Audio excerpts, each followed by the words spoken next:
I'm Sabrina. I'm Samantha. I'm Carmen. And I'm Amber. And you're watching Jaquettes of all trades.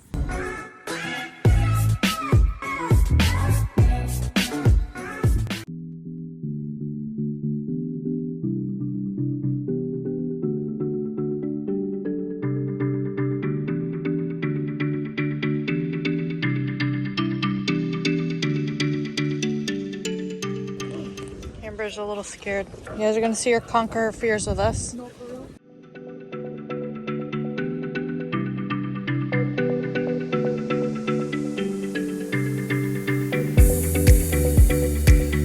made it! Some whales. I wanna see some whales. Maybe a mermaid.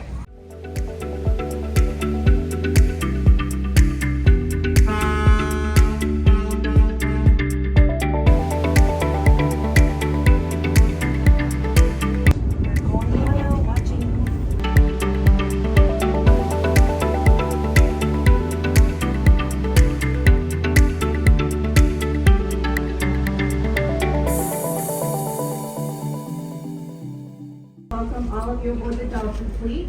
My name is Nancy and I'm going to be your naturalist throughout this trip. I'll be on board today talking to you a little bit about the animals that we hope to experience out here. And I'm also going to be giving you some information about the area that we're going to be heading out into. I had an idea that there might be some right whales around and it looks like they're actually camping. So, yes, so I'm going to point things out to you by pretending this boat is a big rock. Look on your right side of the vessel.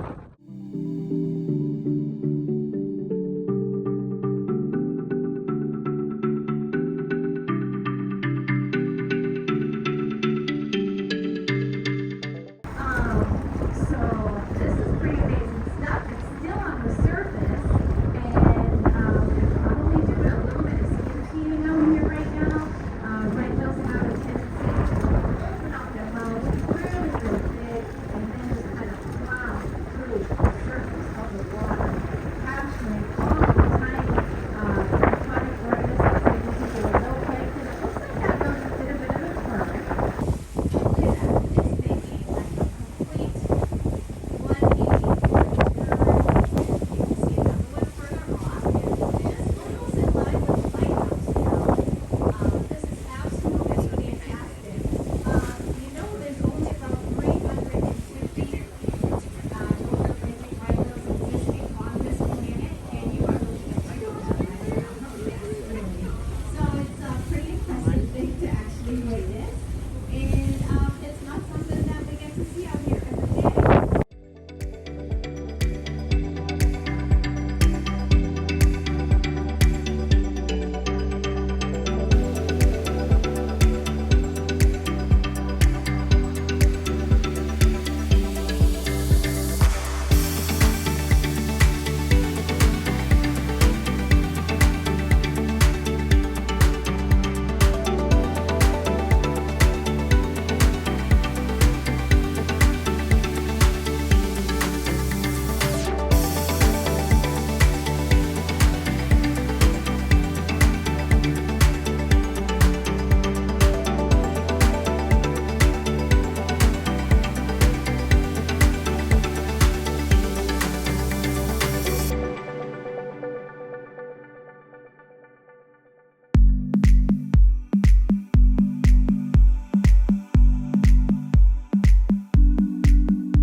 Oh, right over there. I'm about to cry. That's so beautiful.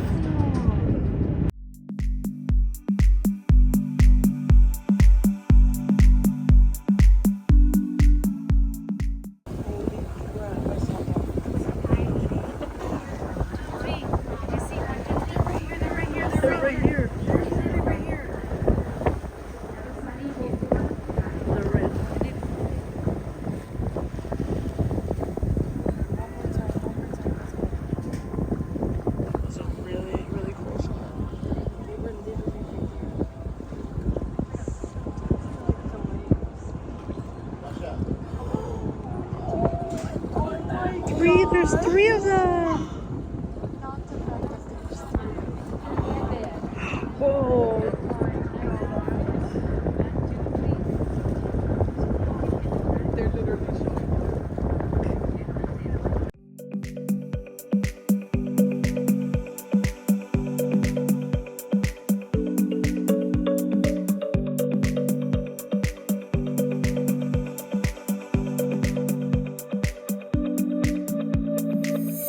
That was cool.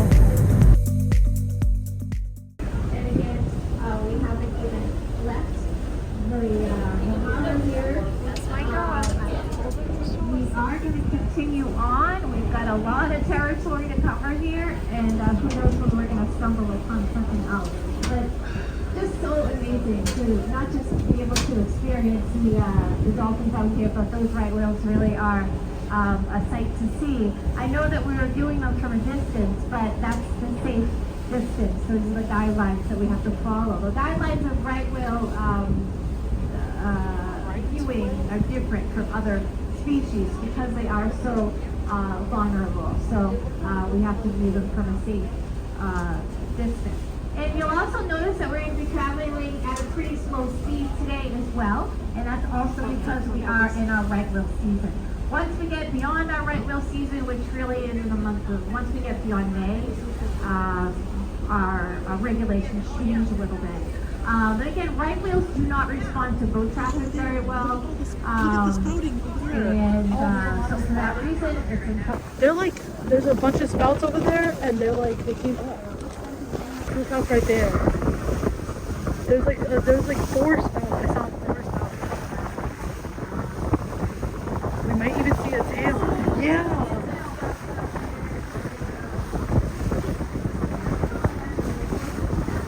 There they are. Look at it. See it right there. There's another spot right there. There's a spot right there. Another one. There was another spout. Look at another one there. We're leaving the harbor. That's the arm. This. We're in this little area here. After you initiate off, where would you be? You're heading towards like Boston from this.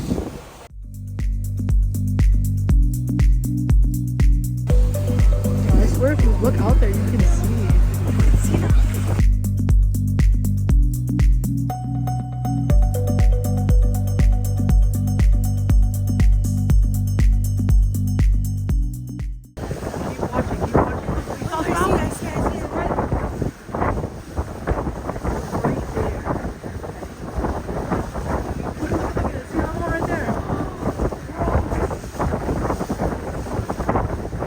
Even off to the right a little bit, there was one that came up. Look right there. Saw it splash? Yeah. Look, there's like, there's a ton over there. Look, it looks like it. I don't know, my eyes are like messing with me. You see it right there?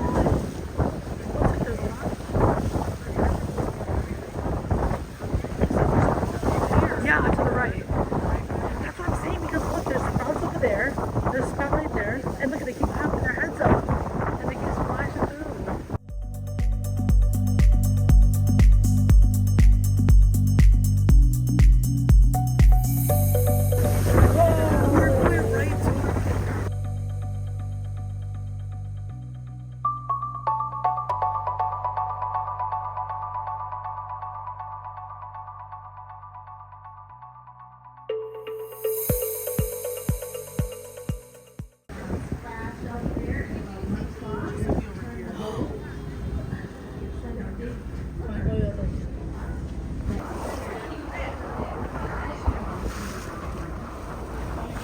Oh, look right here. Over there, straight. I saw that one. That one right there. Oh, whoa.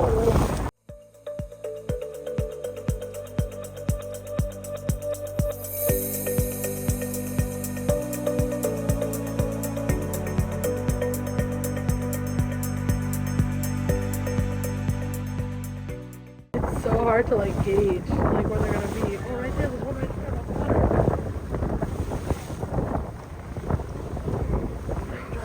Right there.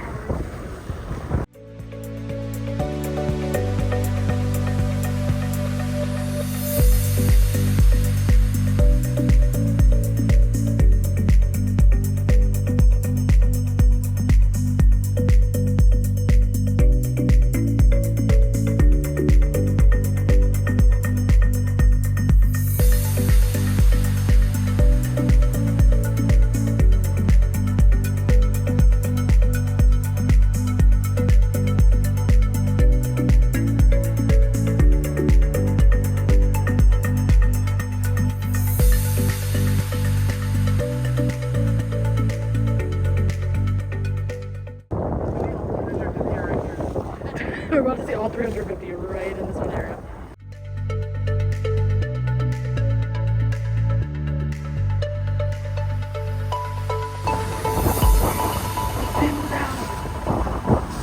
Right over here, there's definitely like 5 of them.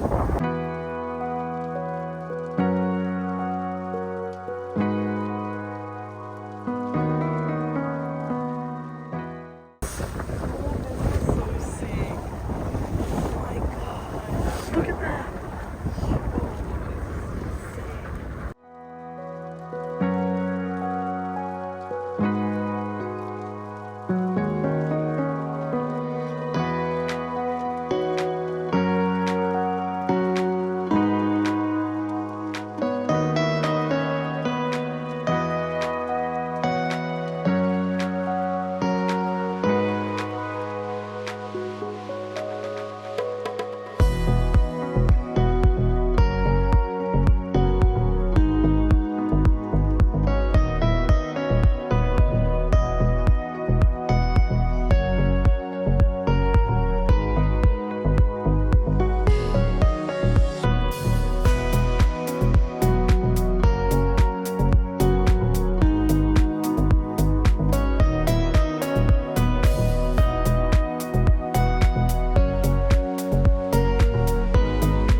Oh, I see right out there.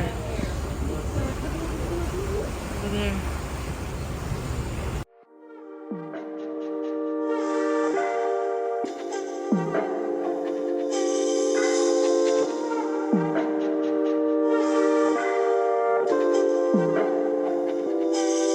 He's right out there. It's like, come closer.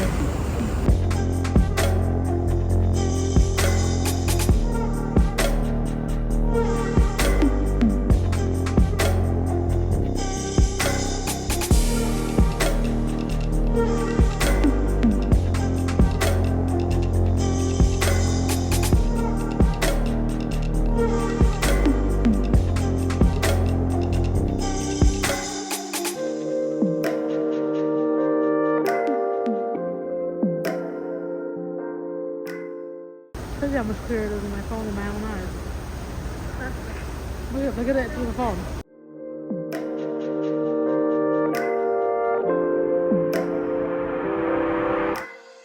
Here's your Amber. Here you go. Look at.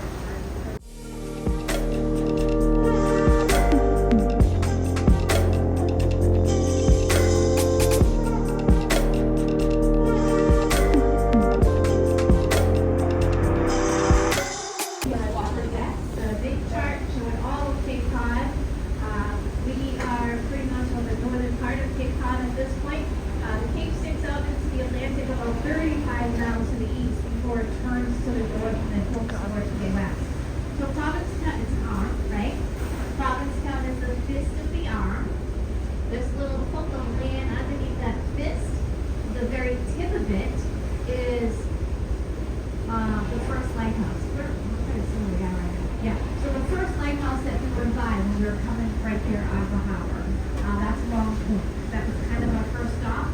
And then we come out of the harbor, we come around this little finger, and we pass the second lighthouse, Wood End, which is now behind us. And then we're going to keep on going, and we're just going to work our way along the edge here. There's also another, there's a ledge right underneath us, drops down to about, it can go from like 70 feet to 180 feet to 250 feet. 70 to 180 foot drop. The beach, there's a very sharp ledge here, and that also has a way of kind of corralling plankton and fish and whatnot, because these currents kind of smash into those ledges and creates these uplands. And it really does a nice job of mixing up the water. When water becomes mixed up, it becomes oxygenated. And I mentioned that oxygen, oxygenated water is I don't know, healthy water. I'm not sure what I want to say, but it allows for the cold water from the bottom to come up to the surface and mix with the warm water. This time of year, we have a huge plankton bloom right now. That's what gives our water this kind of green appearance. The plankton is the phytoplankton. That's the photosynthesizing type material. It has chlorophyll in it, and that kind of feeds the whole system. So the little copepods, right, that I was talking about, what are they going to eat, right? Because these are animals. They have to eat something. So they're feeding on all the phytoplankton that's in our water right now, okay? And so it's just quite a dynamic system that all kind of stems from the mixing of the water, because of what the bottom looks like, and these currents. And then, of course, this time of year, this is when our photo periods are getting longer and longer, right? They're really slow-moving whales, right? It would be easy to take one of those whales out, unfortunately. So all of these things just kind of contributed to the demise of them.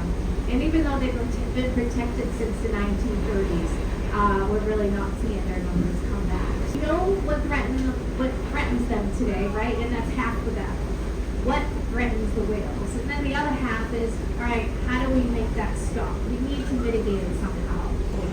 So we've got a lot of different species out here, and they're all basically here for the same thing. It's all about the food, okay? It's just a really nice restaurant out here, which all the whales seem to enjoy. They're not all eating these copepods. The same whales, sometimes we will see these same whales with the right whales because they do feed on the same thing.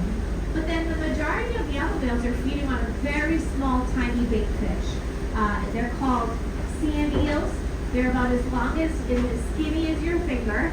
And that's what the other whales are feeding on. These little sand eels are eating this. Okay? Just a big food web that everybody's kind of engaged in.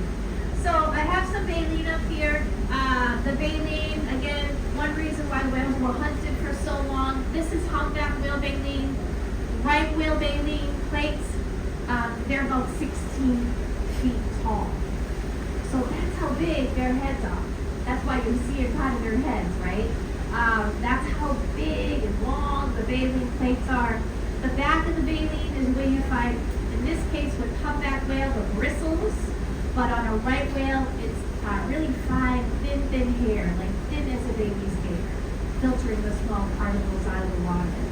So they use the baleen plates. You've got about 800 plates in an animal's mouth. This is a profile, right? This is the side of a humpback whale's head. Open up its mouth, and here are the baleen plates. Okay, so they hang down from the upper jaw. And then the lower jaw here, well, on a humpback, it acts like a big scoop, all right? So they are what we call gulp feeders, where they gulp in massive quantities of fish and water all at the same time. When the whales close their mouth, they keep it cracked open a little bit. And what we think happens, so you can still see the baleen hanging down, we think that they take their tongue and go and squeeze the water out, okay? And then that way they're left with a big mouthful of fish. As far as the way the right whales do it, the ones that we just saw, they're just going like this. Just plowing through the water. And then every so often they go like this, and then go a little bit like this. And then they kind of go like this, wobbling their heads up and down, swishing that water around, getting it off the back, swallow it. Okay? So just some different techniques depending on what they're feeding on and depending on their overall anatomy. So here we are at race point. Alright, so here we are, we're just at the mouth of Cape Cod Bay right now, so we're coming out of the bay and we're heading out into the Atlantic Ocean proper. Alright, once we get around here, we're pretty much at the northern tip of Provincetown, the northern part of the Cape. We call this area Race Point because we have the tidal fluctuations, right? The tide races into the bay and races out of the bay right past this area. As a result, we get a lot of strong current here. Depends on what the tide's doing at any particular time. But sometimes it could be a nice spot for feeding as well.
Boxed water.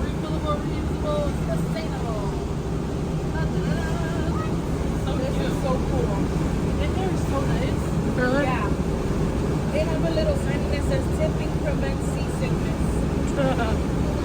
Never tip $10. You tip $10?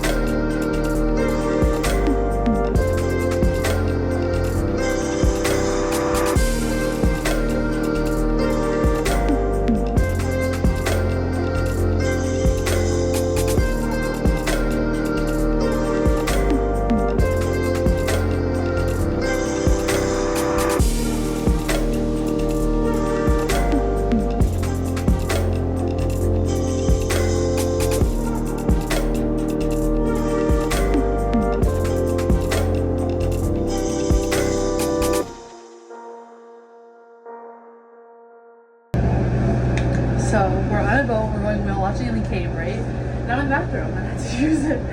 And I already used it, so I had to wash my hands, but I can't even like stand straight. Okay.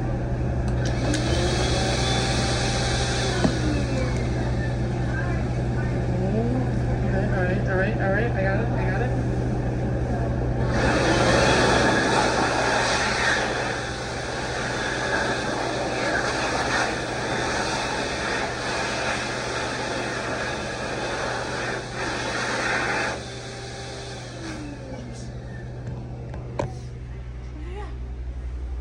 Having a moment. She was bouncing around way too much. With the phone in my hand. She's scared I'm gonna lose the phone. We're gonna link into this and then we're all gonna go outside. The best.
What a catch! My name is Regina Joy.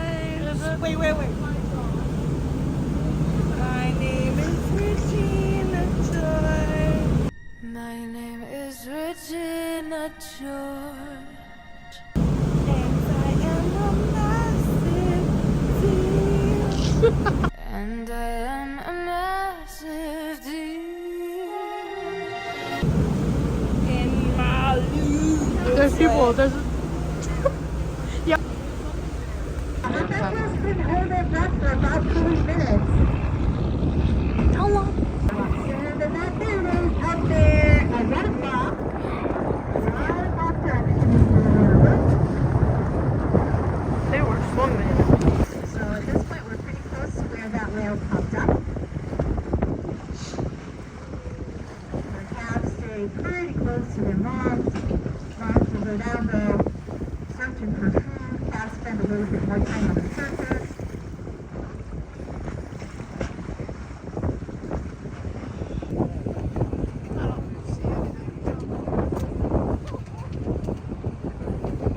So that is a cow-calf pair. Mom and baby side by side.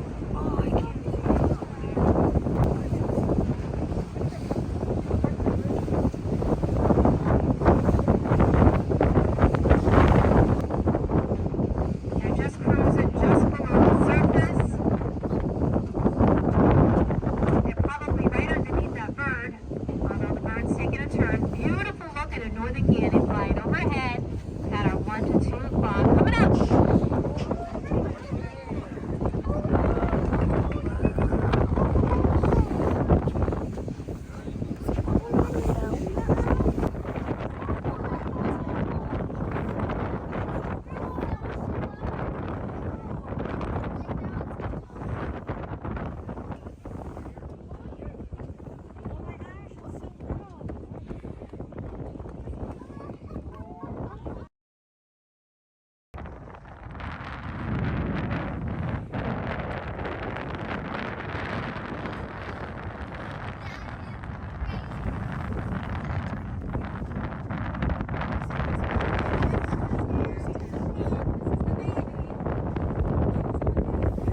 right there.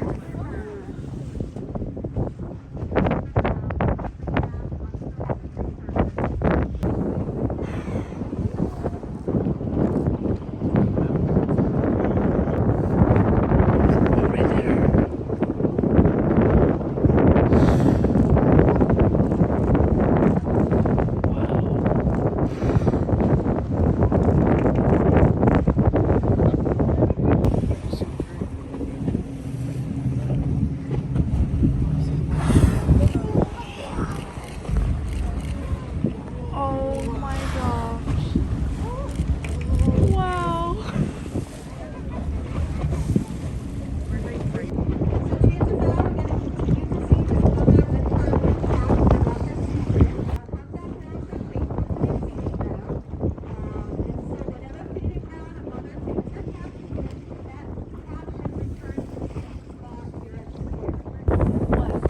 Right there. They're zooming away from us.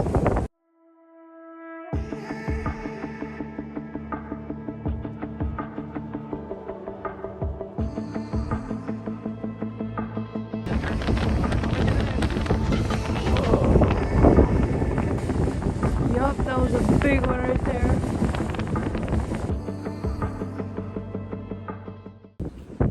The fluke front, yeah. It's so cool. It's so smooth, It's crazy. like compared to everything else.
of the beach, we had a spout that we saw from far away, and that's why we headed back.